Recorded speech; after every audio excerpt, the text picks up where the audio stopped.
Kalau seorang Kristiani sudah dijamah oleh kuasa Roh Kudus, dia akan bisa melihat rencana Tuhan jauh lebih besar daripada yang kita bayangkan sebelumnya.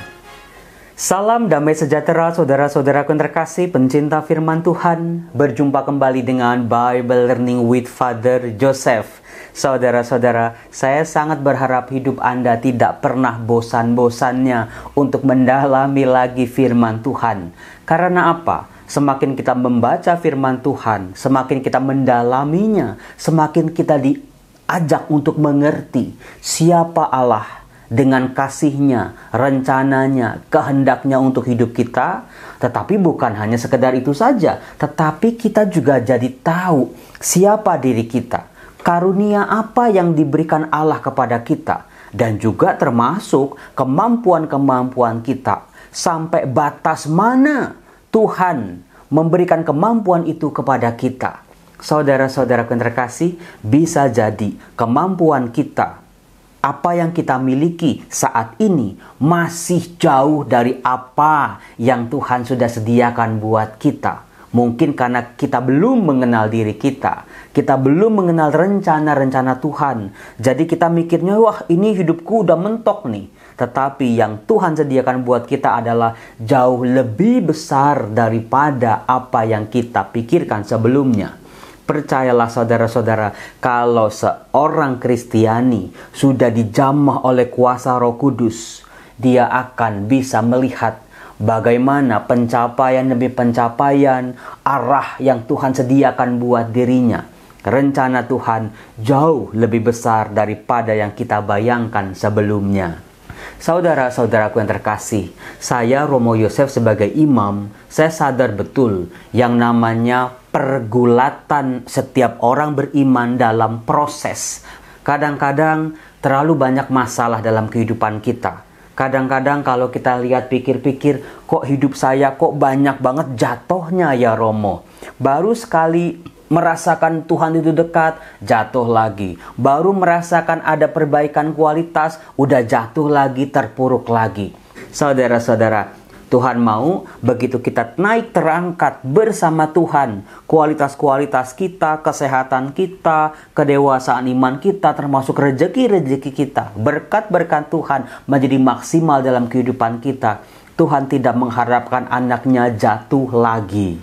Terus bagaimana Romo supaya kita enggak jatuh bangun, jatuh bangun, jatuh bangun? Nah, saudara-saudara, saya mau memperkenalkan dua tokoh dalam video kali ini sekaligus.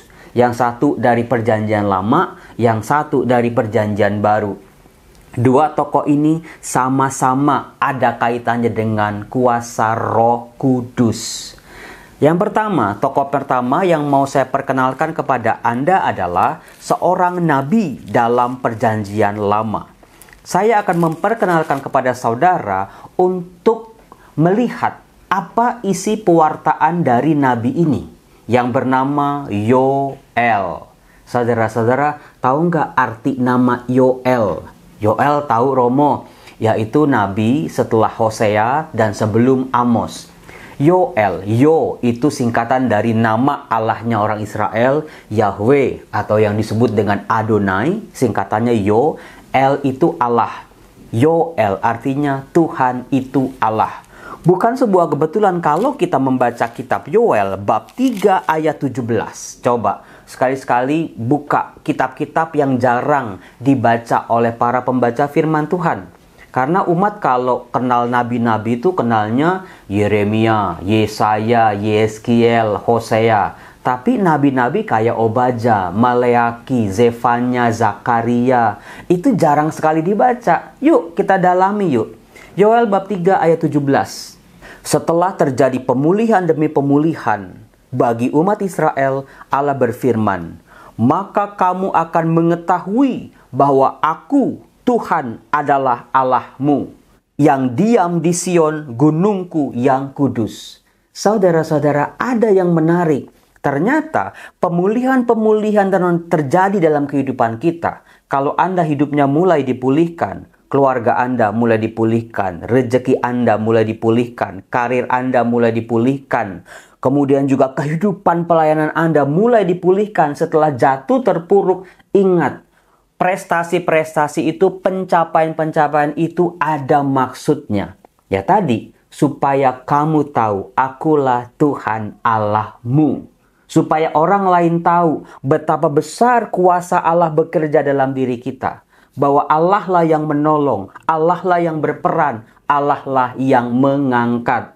Maka saudara-saudara, dari Nabi Yoel ini kita bisa belajar bahwa kalau suatu saat hidup saya dipulihkan, saya harus bisa menjadi alatnya Tuhan untuk mewartakan betapa baiknya Tuhan kepada pribadi-pribadi, orang-orang yang mungkin masih harus berjuang dari bawah. Jangan kita jatuh pada kesombongan, kita jatuh pada pemikiran yang sempit bahwa ini kan hoki saya Romo, ini kan memang lagi untungnya Romo. Tidak. Dari kacamata iman, semua pencapaian-pencapaian kita, semua pemulihan-pemulihan kita, semua kesembuhan-kesembuhan yang terjadi dalam hidup kita, supaya kita tahu Tuhan itu ada dalam hidup kita. Supaya kita tahu Tuhan itu sayang sama kita. Itu saudara-saudara. Nah, dari pewartaan Nabi Yoel, kita bisa melihat setelah keterpurukan yang sangat bertubi-tubi dialami oleh orang Israel. Bayangin, semua panen-panen mereka hancur karena belalang. Ditambah lagi karena kebakaran musim panas yang berkepanjangan. Udah jatuh ketimpa tangga pula. Iya Romo, betul juga ya. Kalau masalah datang satu sih nggak apa-apa Romo. Saya masih punya harapan untuk bangkit. Tetapi yang digambarkan oleh Yoel adalah sebuah penderitaan yang berkelanjutan. Romo, kok saya banget ya Romo ya. Masalah saya tuh banyak banget. Yang satu belum selesai udah ada lagi. Jadi kayak double jackpot gitu. Penderitaan demi penderitaan yang datang dalam kehidupan manusia membuat orang nggak mampu lagi berharap, nggak bisa lagi minta tolong sama Tuhan. Karena boro-boro dibantu Romo, malah ditambahin masalah. Saudara-saudara yang terkasih, melalui Nabi Yoel, Allah berfirman, koyakkanlah hatimu, jangan pakaianmu, berbaliklah kepada Tuhan Allahmu, sebab Ia pengasih, penyayang, panjang sabar, berlimpah kasih dan setia. Pertobatan sejati, bukan pertobatan yang pura-pura, bukan pertobatan yang demi dilihat orang, demi dipuji orang, bukan pertobatan yang sebentar terus kambuh lagi, tetapi pertobatan sejati. Tapi lagi-lagi masalahnya bagaimana Romo? Saya sih maunya terus deket sama Tuhan. Saya sih maunya itu Romo, saya tuh jadi orang yang bener lah dalam hidup. Tapi godaannya Romo itu banyak banget. Makin deket sama Tuhan kok kayaknya godaan-godaan, cobaan-cobaan untuk jatuh itu kayaknya semakin besar. Karena apa? Belum dibungkus saudara-saudara. Ini dia. Belum ada segelnya. Misalnya botol diisi sama air. Kalau botolnya nggak ditutup, itu mudah sekali airnya tumpah. Betul? Maka supaya airnya nggak tumpah dibutuhkan tutup botol itu. Nah, tutupnya apa? Tutupnya adalah oleh kitab Yoel dikatakan Roh Allah sendiri. Setelah orang Israel jatuh terpuruk, sudah dipulihkan oleh Allah, Tuhan mengirimkan rohnya untuk menutup, menyegel itu. Maka pertobatan kita harus dibungkus oleh kuasa Roh Kudus. Apa yang disebut sebagai mungkin seminar hidup baru atau hidup dalam roh. Betul-betul kita bukan lagi manusia daging, tetapi manusia roh.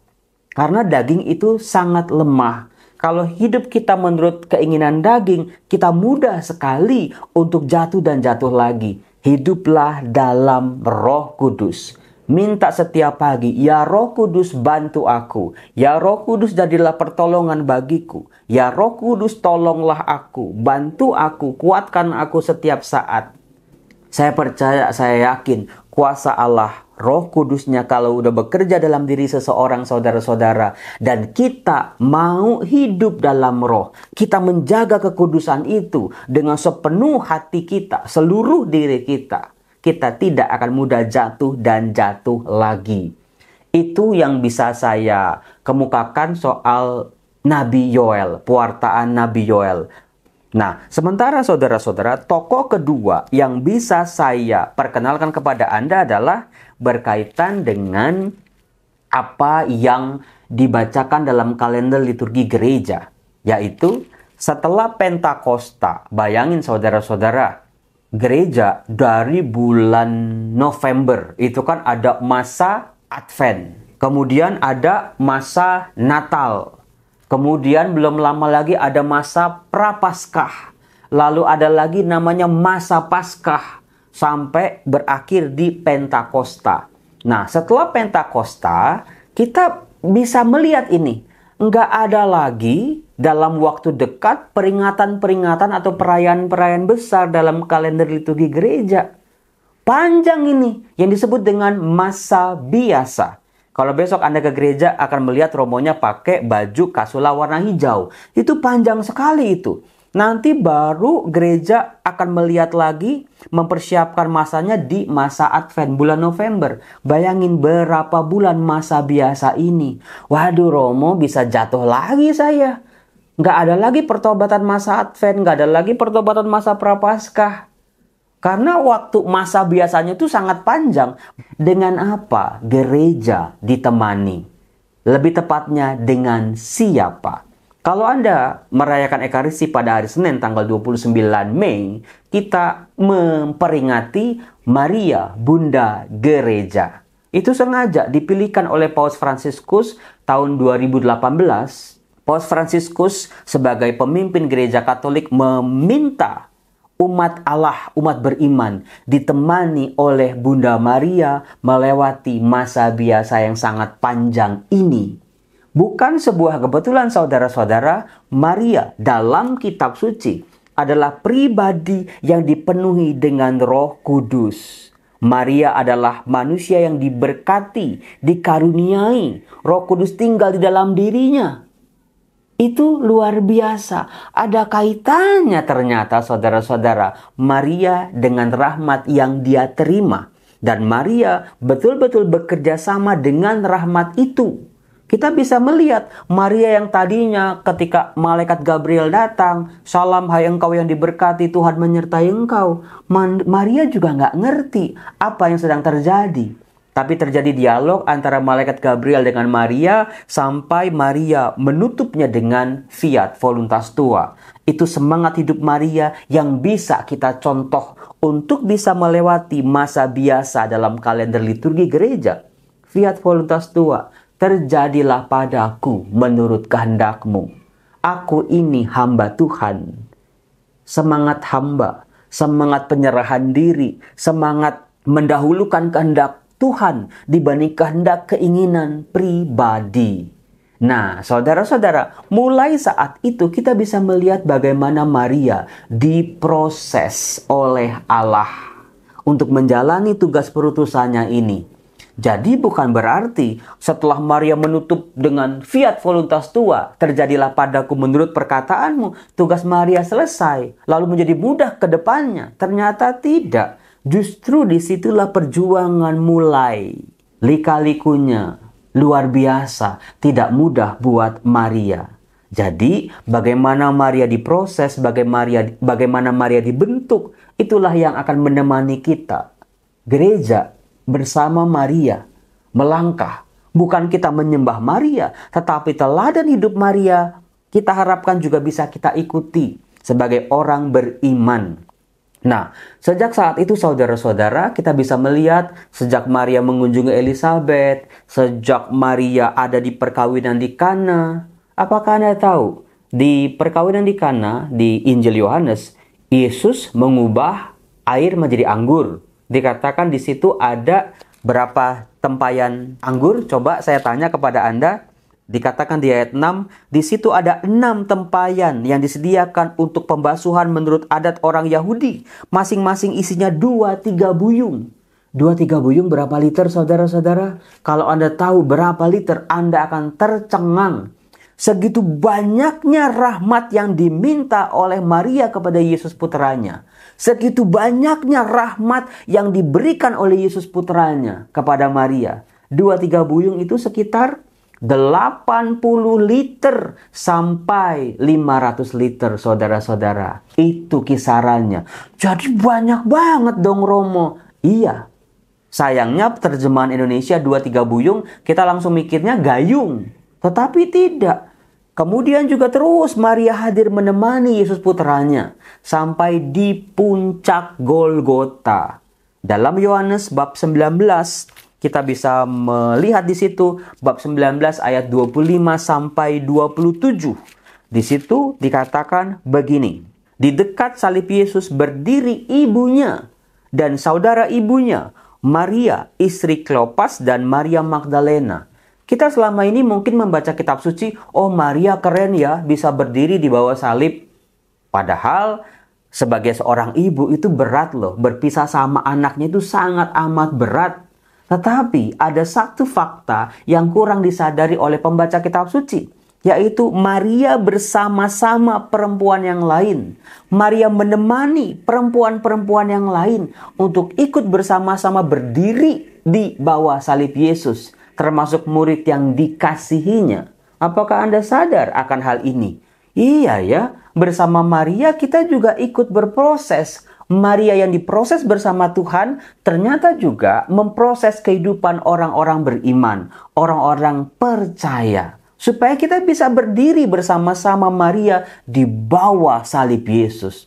Ketika kesulitan hidup, kesedihan, kehancuran, masalah yang begitu berat dalam hidup Maria, Maria menemani kita. Padahal hidupnya juga lagi berat, saudara-saudara. Itu kekasan Maria. Karena apa? Maria menerima rahmat Tuhan. Maria mengizinkan rahmat Tuhan bekerja dalam dirinya secara utuh. Maria, susah maupun senang, dia menjalani proses itu. Mudah-mudahan inilah yang bisa kita pelajari dalam proses pendewasaan iman kita. Ketika kita dibentuk oleh Tuhan. Ya kalau senang, siapa sih yang gak mau senang ketika kita rezeki-rezeki datang, semua usaha lancar, penjualan rumah betul-betul terjual, usaha-usaha kita lancar, anak-anak semuanya wisuda, oh gampang ikut Tuhan. Tetapi ketika kita jatuh, hidup kita menjadi berat, hutang-hutang, sakit penyakit, problem demi problem, urusan rumah tangga. Bersama Maria kita diajak untuk bersama-sama setia dan taat, tunduk pada rencana kasih Tuhan. Ternyata figur Maria yang menemani murid-murid ini berdiri di bawah salib Yesus tidak selesai sampai di situ. Kita bisa membaliknya di Kisah Para Rasul. Ketika para murid bersama-sama berkumpul menantikan Roh Kudus pada hari Pentakosta, saudara-saudara, di situ dikatakan mereka semua bertekun dengan sehati dalam doa bersama-sama dengan beberapa perempuan serta Maria, ibu Yesus, dan dengan saudara-saudara Yesus. Maria juga hadir bagi murid-murid Tuhan. Karena apa? Di atas salib Yesus sendiri berkata kepada ibunya, "Ibu, ini anakmu. Anakku, ini ibumu." Saat itu Maria menjadi bunda bagi setiap para pengikut Yesus. Terlihat dalam Kisah Para Rasul, dan saya yakin dan percaya Maria menjadi bunda gereja, bunda kita. Bukan untuk disembah, saudara-saudara, harap dibedakan. Maria menjadi teladan buat kita. Cara hidupnya, ketaatannya, kepasrahannya, penyerahannya, itu sangat kita butuhkan sebagai contoh. Sebab manusia yang kita kenal, ya sekarang dia baik, Romo, kita teladani, tetapi besok-besok ternyata busuk-busuknya kelihatan. Kita kecewa. Romo, orang yang saya idolakan ternyata kok busuk, kok jahat, kok jelek ternyata. Kita kecewa. Ya udah, Maria sebagai teladan yang tidak pernah mengecewakan kita. Saudara-saudara, mari kita memasuki masa biasa dalam kalender liturgi gereja bersama Maria. Siapa di sini para penonton Bible Learning yang punya kebiasaan berdoa rosario setiap hari? Dalam doa rosario, setiap kita doa rosario, ini adalah pukulan-pukulan bagi kuasa jahat, saudara-saudara. Saya punya hobi doa rosario. Selalu ada rosario di kantong saya. Saat saya suka, senang, saat saya sedih, saat saya kecewa, saya selalu ngadunya sama Bunda Maria. Ya mungkin karena saya imam gak punya istri, kalau telepon mama saya juga kelewat ngerepotin, ya udah saya ngadunya sama Bunda gereja ini. Bagaimana dengan Anda? Salam damai sejahtera, Tuhan Yesus memberkati. Salam.